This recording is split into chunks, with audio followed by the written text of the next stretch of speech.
Selamat datang di channel YouTube saya, Rosa Galeri Rajut, merajut dengan sepenuh hati. Kali ini di layar sudah ada seorang bernama Hadina Yeniar.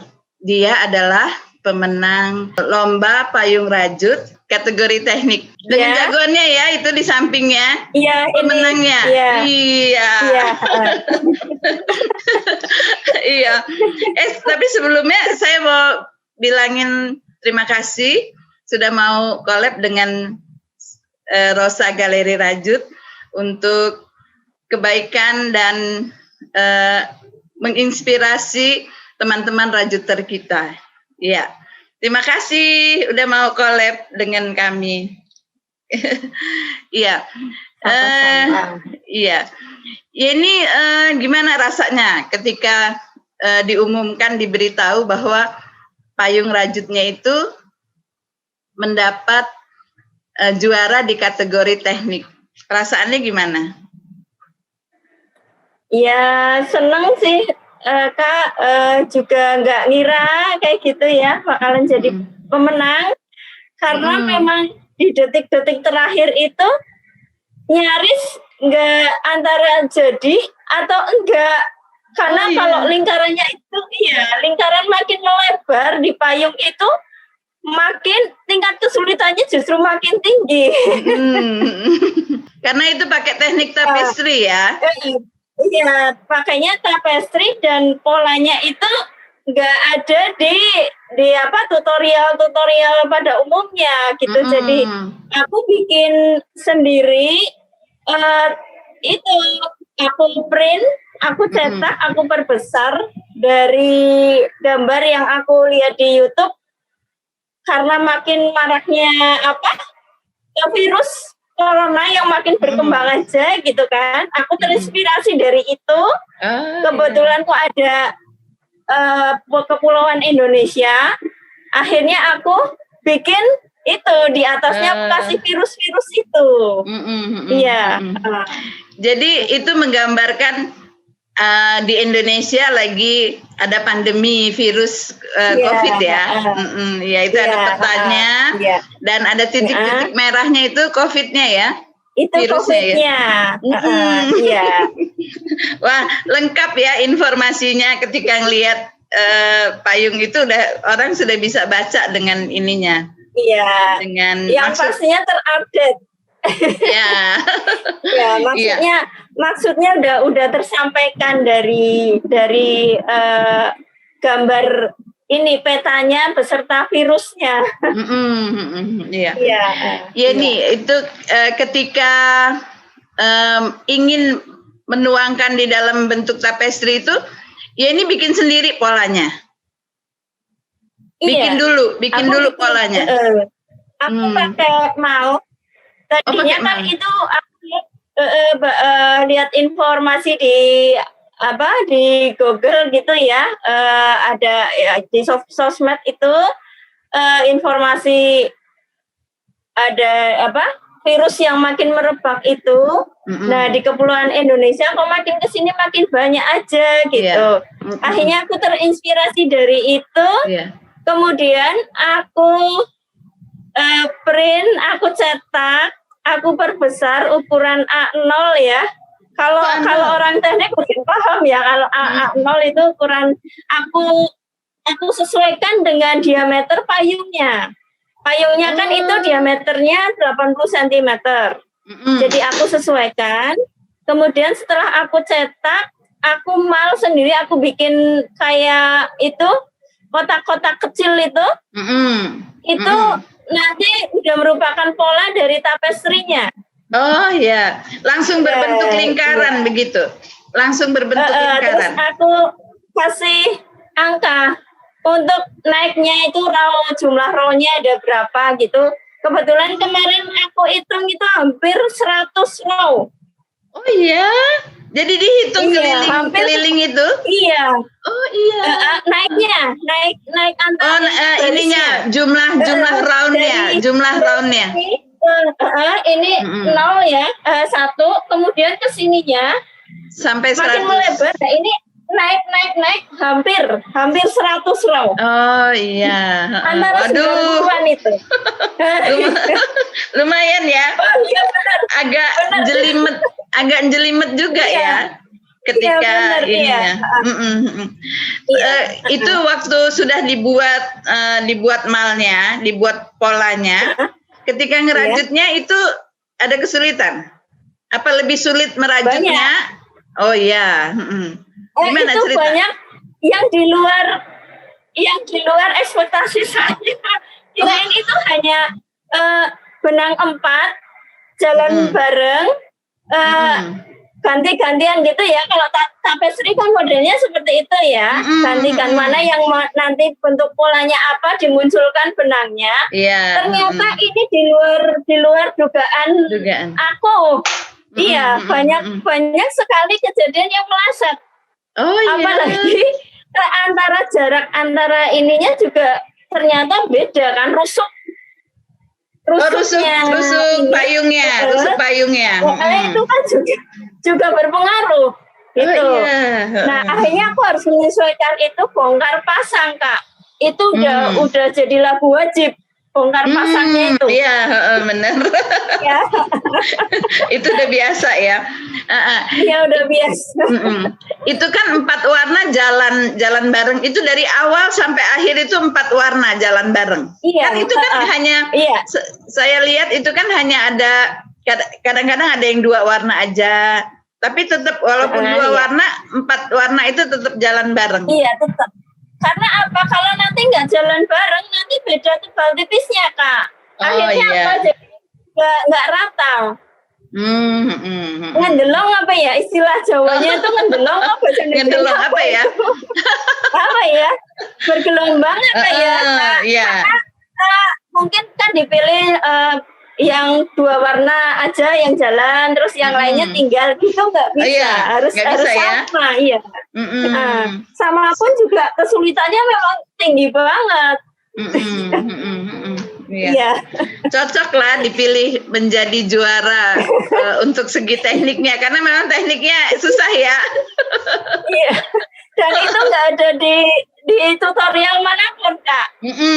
Nggak ada. Maksudnya pola-pola itu biasanya kan kalau teman-teman itu terinspirasi dari pola gitu kan, pola dasarnya kita ambil gitu ya.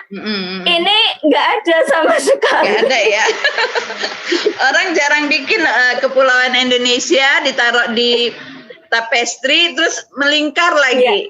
Lebih susah kan? Apalagi payung itu kan nggak rata. Payung kan agak cekung. Landai ya. Nah itu agak landai. Itu ya. Makin gini kan. 2 jempol. Bukan 1 jempol aja. Butuh ini apa? Konsentrasinya memang butuh tinggi banget. Kesulitannya memang karena tinggi, jadi kita harus apa ya? Fokus di pengerjaannya. Iya. Nah, itu kan jarak pengumumannya dengan waktu setornya itu kan lebih pendek ya dari biasanya ya. Iya. Iya.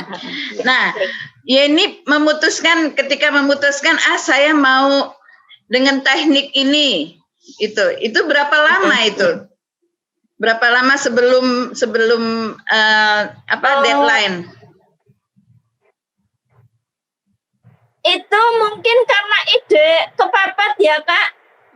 Kepepet karena dituntut waktunya harus cepat. Iya. Karena kepepet akhirnya idenya jadi muncul. Oh, idenya terus muncul. Kepepet ya. Karena kepepet. Karena dipaksain itu mungkin kalau jangka waktunya itu antara 3 bulan malah kayaknya nggak muncul ide kayak gitu. Lain lagi kali idenya ya. lain pasti itu. lain ininya. Dan ide itu kan kadang muncul kita nggak ngerti ya, Kak. Maksudnya dalam keadaan kondisi apa gitu kan, namanya ide kan juga nggak ngerti ya datangnya kapan gitu kan. Sewaktu-waktu kan bisa ini. Iya. Kemarin itu idenya muncul ketika apa? Ketika ngelamun, apa ketika kerja atau apa itu? Ketika Lagi Yeni. mandi, Kak. Oh, lagi mandi. Lagi mandi. habis lihat sosmed, lihat sosmed itu belum muncul gitu kan. Belum lagi mikir apa gitu, tapestry-nya tuh tapestry apa, udah ada niatan sih bikin tapestry gitu kan. Tapi yang seperti apa gitu loh. Begitu aku masuk kamar mandi muncul di sini. Waduh, pengaruh besar itu air mandi itu ya. Dingin kan mungkin ya.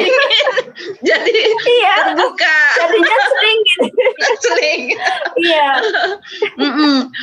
Ini kemudian ini kan bukan yang pertama kali kan. Yeni ikut lomba payung rajut ini sudah yang keberapa ini? Yang kedua. Oh, kedua. Dua. Iya. Tahun 2000 yang kemarin 2019 aku masuk nominasi, Kak. Dari 187 kalau nggak salah ya, payung terbanyak itu yang ikut tahun 2019. Kayaknya loh ya, Bu Tutus itu menginformasikan kalau 2019 itu terbanyak. Iya. Lah aku masuk tadinya 74 besar. Kemudian disaring lagi, aku masih ikut. Akhirnya jadi 16 besar. Aku masuk nominasi. Iya. Ketika saat merajut payung yang ini, yang baru ini itu ada harapan nggak? Ini bakal siapa tahu ini dengan teknik yang ini akan mendapat juara gitu. Ada nggak kira-kira di bayangan Mbak Yeni? Iya sebenarnya sih ya Kak, kalau misalkan kita itu ikut lomba, itu kan sebenarnya ya kepengen harapannya jadi menang juara, ya. Kan? Namanya ikut lomba kan, setidaknya kita ingin jadi pemenang gitu kan. Cuman aku lihat persaingan itu teman-teman itu ya juga bagus-bagus banget gitu kan, ya agak minder juga gitu. Ini kreatif banget teman-teman kayak gitu yang se-Indonesia itu ya. Kok idenya kok bagus-bagus payungnya itu. Jadi ya yang penting yang terbaik aja lah, aku bikin yang terbaik kayak gitu. Ya akhirnya ya ini nggak ngira aja. Itu mendapat kabar juaranya dari Mbak Tutus ya? Iya, hari Minggu kalau nggak salah Mbak ya, kita dengar live streaming di Prambanan. Oh iya. Kita semuanya dari ini kan lihat gitu, kita dikasih itu linknya kan, kita semuanya lihat gitu, penasaran juga kan siapa ini yang jadi ini gitu loh, pemenangnya gitu kan. Iya. Ketika dengar namaku, pertama kali disebut Kak. Untuk kategori teknik kroset, jadi di sini kami bersama juri melihat tingkat lamanya mengerjakan, tingkat kesulitan, tingkat kerapian ya. Dan itu saya jatuhkan kepada Mbak Hedina Yeniar dari Purwokerto. Selamat untuk Purwokerto. Wah, nama gak ngira gitu. Saya menang. Disebut sama Bu Tutus itu. Jadi ya surprise aja gitu loh, gak ngira. Nggak menyangka ya, tapi akhirnya kejadian juga. Iya. Selain merajut, apa kegiatannya Yeni? Kegiatanku sih banyak juga sih Kak. Ada bimbel, maksudnya kalau handmade. Bimbel, ada perpustakaan gitu, perpustakaan umum kita juga buka, ada gitu kan, buku-buku bacaan, APE, alat permainan edukatif gitu ada. Kemudian handmade juga kita punya, selain rajut ada recycle limbah industri.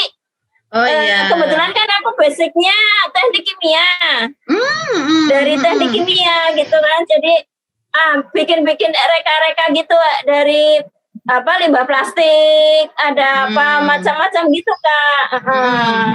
Bikin Enggak, gitu.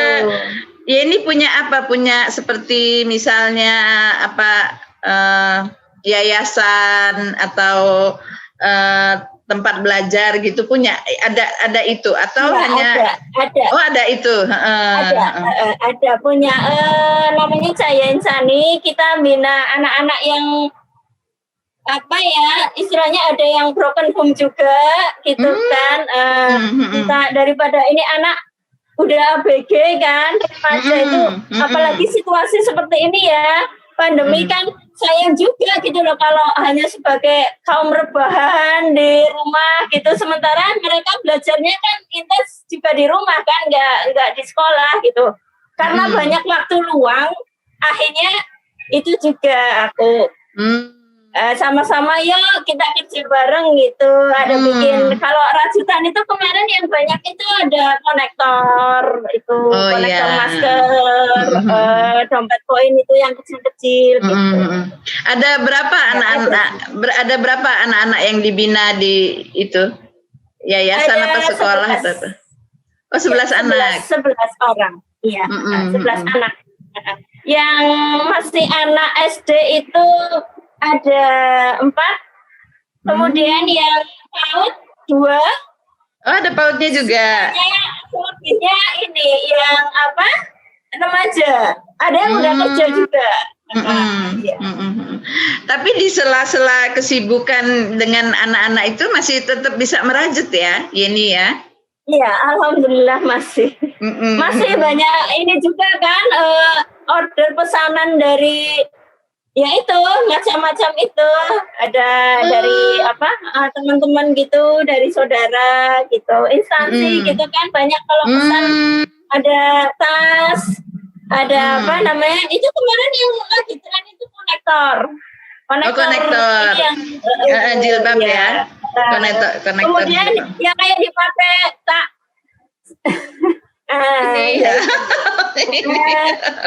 sial ya dari itu kemudian taplak meja rajut itu juga iya jadi itu ya selain merajut ada memang ada kegiatan lain di rumah dengan anak-anak ya dan anak-anaknya juga diajarin itu merajut gitu. Iya, kalau enggak kita aku nggak bisa ini Kak, apa pesanan banyak. Kalau kerja sendiri kan Jadi mengajarkan sekalian apa memberdayakan mereka ya untuk merajut dan mereka mau laki mau perempuan tak ini semua Kak. Jadi laki ya harus bisa gitu loh rajut nggak apa-apa nggak masalah mungkin pesertanya juga ada yang peserta laki kok gitu kan tak semangatin gitu jadi laki-laki juga bisa ini memang tak kasih motivasi buat itu gitu jadi rame dong hari-hari rame di rumah ya iya alhamdulillah ya ada bimbelnya juga bimbingan belajar untuk TK, SD sampai SMA itu. Oh iya. Iya. Padat kayaknya itu Kak. Itu udah berapa lama itu? Sudah berapa lama buka bimbel dari tahun 2005.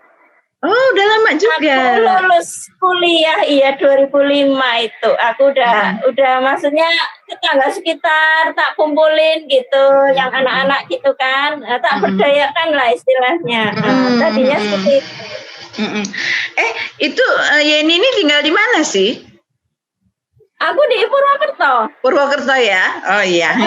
Supaya nanti teman-teman tahu bahwa Yeni ada di Purwokerto. Iya, bisa aja.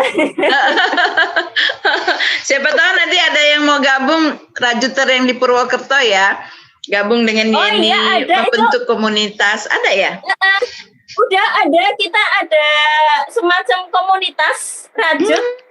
Itu berdiri tahun 2013. Iya, 2013 itu. Banyak ya pesertanya? Iya. Ada sekitar 30-an. Oh, 30-an. Iya, anggota. Saya juga bisa rajut dari situ, Kak. Saya bisa rajut itu baru, maksudnya nggak dari muda Kecil. Dari SD, SMP itu enggak. Oh, baru. Dari itu ikutan masuk itu ke KRP, namanya KRP, Klub Rajut Purwokerto.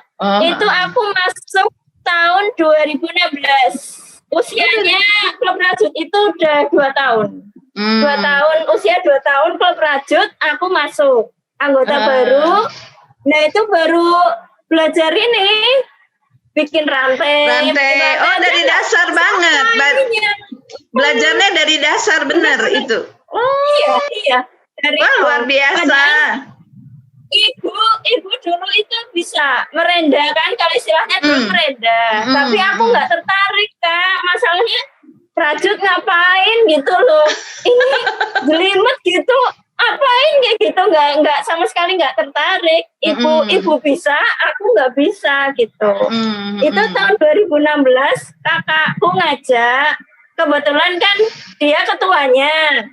Ayo ikutan gitu. Akhirnya aku mau ikut belajar dari bikin rantai itu yang bikin rantai. Lama banget, nggak bisa rata ininya loh, lama banget. Tapi akhirnya ya bisa.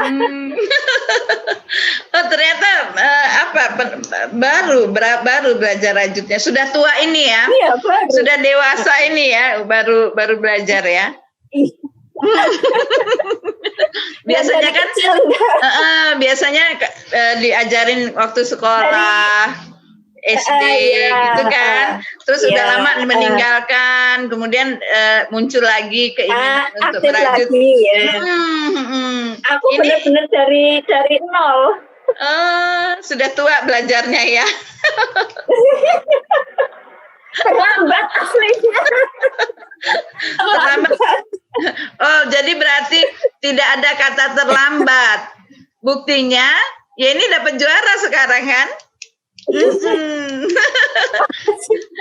Nggak ada kata terlambat untuk belajar. Ya memang. Kalau untuk belajar nggak ada kata itu. Karena belajar mungkin kan sampai mati ya, Kak. Iya. Iya. Nah, sekarang balik ke itu, ke rajutan yang payung itu. Bagi sekarang ini, bagi Yeni, merajut itu apa untuk kehidupan Yeni? Ya sebenarnya merajut itu karena jadi senang ya, Kak. Aku sendiri juga heran kok jadi senang gitu loh. Padahal tadinya aku bener-bener kurang suka gitu kan. Jadi untuk motivasi diri. Iya. Jadi motivasi diri untuk apa ya? Untuk apa ya? Sesuatu yang lebih baik gitu loh. Karena aku kan nggak hanya merajut aja kan, butuh semangat untuk lain-lainnya juga gitu loh. Untuk kegiatan lain ya. Untuk memotivasi. Iya. Apalagi sekarang kalau sudah jadi juara ini tambah semangat rasanya ya. Makin penasaran. Pengen bikin yang lain-lainnya. Berarti tahun depan kalau ada lagi pasti ikut ya? Iya, insya Allah. Iya, kalau diberikan kesehatan gitu ya, ada ide yang pasti, Kak. Kalau nggak ada ide, mau ikut juga. Aduh, idenya apa? Kadang kan di sini blank gitu. Gak apa-apa, nanti kan sambil nunggu temanya. Biasanya kan ada temanya kan setiap tahun ya. Iya. Sambil nunggu temanya nanti lihat temanya dulu baru rancang-rancang untuk buat payungnya. Iya. Keluarga gimana mendukung Yeni berkegiatan merajut ini? Dukung banget, terutama ibu ya. Ibu itu sempat bilang, mama sempat bilang, dari dulu di ini nggak mau, disuruh belajar nggak mau. Sekarang akhirnya jadi kayak ini tuh kan, kan akhirnya kan jadi seneng gitu. Dukung banget ya, karena memang ibu kan bisa ini dan bisa rajut, bisa jahit gitu kan. Jadinya mungkin ada sedikit apa sih ya, darah mengalir ke. Dan sebenarnya orang tua itu kepengen juga anaknya punya keahlian seperti mamahnya gitu, mungkin kali gitu ya. Ya pengen tentunya. Ingin menurunkan ilmunya. Iya, yang pasti itu. Tapi kakak yang lain ada juga, ada saudara yang lain? Ada, kakak adik ada. Yang merajut enggak, yang merajut? Ada, itu yang kakak iparku yang ngajak aku ikut klub rajut itu. Kebetulan kan dia ketuanya. Terus sekalian, ayolah ikut, daripada hari Minggu setiap pertemuannya kan setiap minggu kedua setiap bulan. Nah itu, iyalah daripada di rumah. Ngapain sih gitu, kita ini belajar bareng gitu. Ya kalau misalkan masih kurang ini ya belum suka banget ya ikut-ikutan inilah gitu. Gabung aja dulu gitu. Iya. Ini aktif juga di itu ya, di sosmed tentang rajutan, grup-grup rajut gitu aktif juga ya? Iya ada di UMKM Kak. UMKM itu yang produk itu loh, yang handmade itu. Itu jadi di Rajut juga ada. Ada ya? Oh iya. FB ada, iya. Ngelihat perkembangan rajut di Indonesia itu gimana? Sebenarnya kreatif sih ya Kak, teman-teman kita ya yang se-Indonesia itu ya. Kadang ya idenya itu bagus-bagus, bisa buat kita kayak memancing ini ya. Ada semangat gitu loh untuk penasaran supaya apa ya, oh ini kok bisa kayak gini ya, cara bikinnya gimana ya, bisa bagus gini gitu kan. Jadi kita terpancing untuk pengen bisa gitu loh. Menginspirasi ya teman-teman di rajutan. Kreatif iya. Kreatif banget. Terus kalau merajut itu ya ini fokus ke satu produk aja apa semua aja gitu, bikin apa aja bolehlah saya rajut gitu, atau hanya mau wearable aja atau tas aja gitu, atau semuanya? Sebenarnya enggak sih Kak, semuanya juga, karena kita di klub rajut juga ada teorinya juga. Misalkan bulan ini kita bikin tas, ada polanya juga. Terus bulan berikutnya bikin topi. Bulan berikutnya ada apa lagi gitu, taplak meja apa gitu. Terus ada ponco, ada apa gitu. Jadi nggak memancing kita untuk bisa segala, nggak menutup harus spesialis ini aja gitu, enggak. Ada sepatu gitu juga kita bikin. Biasanya ada kecenderungan masing-masing. Kalau saya sih kalau saya lebih mendalami, bisa sih semua, tetapi lebih mendalami yang taplak meja, doily. Kemudian warna-warnanya juga warna-warna yang monokrom gini, yang apa sih yang putih, yang klasik lah, nggak terlalu. Jadi sebenarnya ada passionnya masing-masing ya. Nggak salah juga kalau mau ngerajut segala jenis juga nggak salah. Itu malah jadi ini Kak, penasaran apa ya? Penasaran pengen bisa gitu loh. Nggak, misalkan udah menekuni topi misalnya, sepatu gitu. Tapi aku pengen nyoba yang ini loh, kira-kira gimana ya? Itu susah enggak ya? Ada tantangan tersendiri gitu. Mungkin karena jadi, kepinginnya selalu ingin mencoba hal-hal yang baru. Dan suka tantangan juga kali ya. Suka tantangan. Seperti itu payungnya. Karena senang tantangan, jadi sehingga Nah, hasilnya seperti itu ya. Lain dari yang lain payungku. Iya, kayaknya orang kalau misalkan kepengen bikin gitu juga kayaknya udah pusing duluan dari pikir duluan. Kadang-kadang belum mulai itu udah aduh sanggup apa enggak ya enggak ya gitu. Kalau udah kita jalani sebenarnya juga ya aman-aman aja gitu loh, biasa aja gitu loh Kak. Cuman karena belum mulai aja kita kadang sering tersendatnya di itu kan, takut gitu. Walaupun bongkar pasang juga ya, dedel. Itu pasti. Itu pasti. Namanya tapestry nggak bisa mulus gitu, apalagi posisi melingkar. Kemudian ininya cekung. Payung kan nggak kayak taplak meja itu datar, ini agak cembung apa ya intinya iya. Landai. Rusuknya. Rusuknya itu kan yang namanya handmade kadang kan juga untuk rangka antar rusuknya tuh nggak sama Kak. Nggak sama. Jaraknya nggak sama. Jaraknya tuh nggak sama. Iya.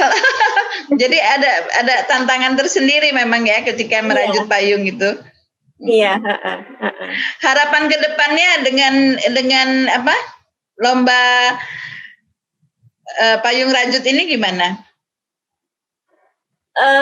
Semoga tetap bisa menginspirasi ya Kak, tetap memberikan motivasi juga ke kita yang terutama yang pemula ya Kak, karena saya sendiri mulai juga dari nol kan, supaya nggak takut ikut lomba. Nggak takut untuk mencoba. Kadang kan aku pemula belum bisa ini, enggak dulu kayak gitu kan. Kan karena belum mencoba aja tuh. Kalau misalkan udah mencoba kan bisa, oh ternyata seperti ini, ada pengalaman gitu, pengalaman tersendiri karena udah nyoba gitu kan. Nah, waktu tahun 2019 itu ya ini datang ke Prambanan, ikut hadir. Datang ya? Ikut. Iya. Gimana ikut lihat suasananya? Juga, Bu Tutus pilih itu payungnya. Kalau yang nggak ikut, nggak masuk ke yang gugur, yang nggak masuk nominasi ditutup gitu kan. Wah, berarti lebih deg-degan gitu ya ketika ngelihat langsung, takut payungnya ditutup gitu ya. Iya, jadi beliau tutup yang udah gugur gitu, ditutup gini kan, terus tinggal berapa gitu yang nanti bisa diumumkan masuk itu 6 besar, terakhir itu 6 besar. Itu lebih perasaannya itu lebih dak-dikduk gitu ketika Mbak Tutu sudah keliling-keliling gitu. Udah mulai, waduh, payungku ditutup apa enggak ini? Payungku ditutup apa enggak gitu kali ya? Iya. Berarti ketika secara virtual ini gregetnya kurang nggak menurut Mbak Yeni? Sebenarnya sih sama aja loh Kak. Nah kalau menurutku malah ini yang lebih apa ya? Kita itu malah jadi tereksplornya itu lebih luas cakupannya, enggak. Kalau yang non virtual kemarin itu kita hanya misalkan yang jadi pemenang ya diumumkan, naik panggung, terima piagam dan trofi, kemudian pulang, udah selesai. Kalau ini enggak ada rentetannya di belakangnya tuh masih panjang ternyata. Oh iya. Dan ini aku baru ngalamin. Kalau yang tahun-tahun sebelumnya yang non virtual kan begitu naik ke panggung, terima itu ya, ada trofi, uang pembinaan, kemudian piagam gitu kan, udah selesai gitu kan. Terus kita bikin untuk yang tahun berikutnya. Festival berikutnya. gitu, ngumpulin ide dulu gitu kan. Kalau ini rentetannya apa? Rentetannya apa setelah pengumuman itu rentetannya apa ada, lagi? Ya banyak, ada yang bikin ada blog, ada ini kayak ini YouTuber. Kita kan ada kelanjutannya ini loh Kak. Jadi kita tuh malah jadi terekspos keluarnya itu lebih luas cakupannya, lebih besar gitu. Iya. Ya masing-masing memang ada ininya sendiri-sendiri ya Kak. Kekurangan kelebihannya ya. Iya, cuman waktu pengumuman pemenang kan kita nggak bisa naik panggung, cuman di dalam kamar dengerin gitu kan, malah pakai daster gitu. Iya kan, pegang HP pakai daster gitu kan, nggak bisa. Kalau yang tahun sebelumnya kan kita ini ya gaya-gaya mau naik panggung gitu. Payungnya dipegang, diginiin gitu kan, di panggung, difoto banyak ini kan. Terus terima tropinya juga di ini kan. Kalau sekarang kan enggak, dikirim lewat dari Solo ke sini. Tropinya dibungkus-bungkus gitu kan. Ada kelebihan kekurangannya sendiri. Iya. Kemudian itu berapa hari itu? Proses membuatnya itu berapa hari? 19 hari Kak. 19 hari? Gak ada 1 bulan, gak ada. Kita itu yang Purwokerto itu kebetulan terima rangka payungnya itu baru terima tanggal 10 November. Paling akhir, kita terima paling akhir. Nah, habis tanggal 10 kita baru mulai bikin. Tanggal 30 Bu Tutus mengumumkan kalau sudah harus dikumpulkan semua karyanya. Paling lambat tanggal 1. Karya beserta videonya, pembuatan payung. Jadi ketika Yeni membuat payung itu juga membuat videonya. Iya, prosesnya. Dibantu ini anak didik, dia yang ngedit, bikin videonya terus diedit. Aku yang ngarahin bikin konsepnya, dia yang edit, ya udah terus bisa jalan bareng gitu. Itu salah satu kelebihan juga ya dari lomba payung rajut yang virtual ini ya. Jadi di samping membuat payung juga harus membuat videonya juga ya. Iya. Jadi videonya itu tetap jalan terus Kak, bisa sampai kemana-mana itu malah video. Kalau yang tahun-tahun sebelumnya kan nggak ada ini kan. Nggak ada videonya ya. Iya. Ya, itu kelebihannya itu. Jadi nggak hanya payung rajutnya aja yang muncul, tapi videonya juga muncul ya. Iya. Waktu yang tahun ini itu dari Purwokerto itu berapa yang ikut? Tahun ini peserta. Ada, kalau dari klub kita sendiri ada 4 orang. 4 orang. Kemudian yang dari sama-sama sih masih Purwokerto itu 2 orang. Jadi 6 orang ya? Semuanya ada 6 ada, berarti ada 7 Kak. Satu yang dari luar klub. Iya. Oh iya. 1 dari luar klub rajut, yang 6 itu dari teman-teman kita satu klub. Klub kemarin rajut yang ya. Yang masuk nominasi itu ada 3. Dari Purwokerto ada 3. Oh iya. Nominasi 10 besar. Iya. Banyak ya. Ternyata luar biasa ya potensi itu Purwokerto untuk merajut ya. Ya, alhamdulillah. Iya. Makanya harus tetap digali terus. Iya. Ada nggak yang perajut idola dari Yeni? Mengidolakan perajut siapa gitu? Kalau aku sih semuanya idola Kak. Idola ya? Semuanya idola, karena apa ya? Masing-masing perajut itu tuh punya apa ya istilahnya inisiatif, punya ide yang sebenarnya kita tuh belum kepikiran, belum mampu gitu kalau sampai kita bisa sampai sana gitu loh. Makanya aku bilang kalau diminta untuk mengidolakan siapa, semuanya idola. Semuanya idola karena ada ciri khas masing-masing ya perajut. Iya, nah itu yang perlu kita apa ya istilahnya, kita banyak belajar dari situ kan.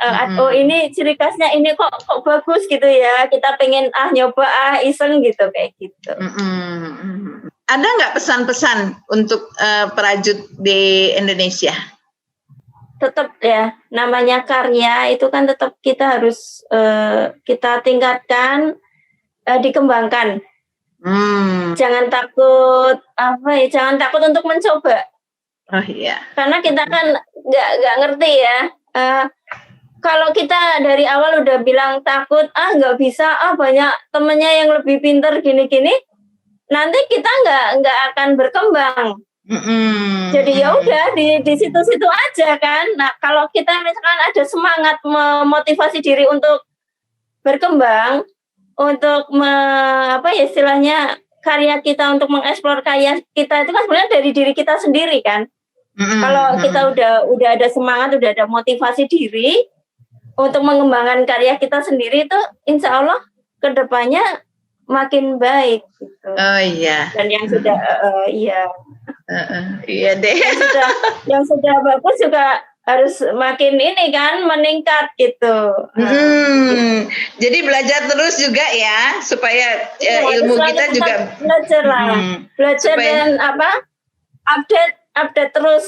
Karena kita kan nyatanya memang rajutan dari zaman mamaku dulu dengan sekarang beda sih Kak. Benangnya aja kan kalau dulu benangnya terbatas ya. Hanya wool Iya, benang wool dulu ya. Iya. Kan sekarang jadi sudah makin ini loh. Kalau itu tentang benang nih, Yeni suka pakai benang apa merajut? Aku biasanya pakai ini Kak. Yang terjangkau itu polyceri dari polyceri. Oh iya, itu juga pakai polyceri. Katon sih pakai juga. Iya, katon sih pakai juga. Cuman kan kalau katon biasanya kita ke apa sih ya? Yang ini wearable ya. Ya itu. Yang halus gitu loh, kayak sarung tangan gini, terus ada apa sih? Ya, kalau ini aku dari kemarin itu pakainya, yang tahun kemarin pakainya juga polyceri. Karena polyceri itu kelebihannya tuh fleksibel. Kalau dicuci nggak luntur. Itu kelebihannya itu. Iya, jadi mudah di tangan juga nggak begitu nggak sakit gitu untuk Kan ada yang itu Kak, benang yang dirajut itu di tangan getas istilahnya ya, jadi luka itu kan ada. Wah, ini endorse-nya polyceri nih, karena dapat hadiahnya polyceri kan. Iya. Dan dapat baju kaos polyceri nih.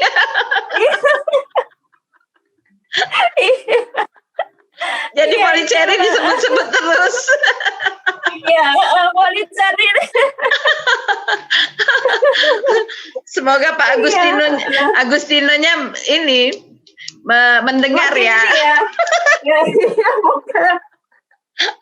Besok semoga bisa ditambah lagi gitu. Iya benar.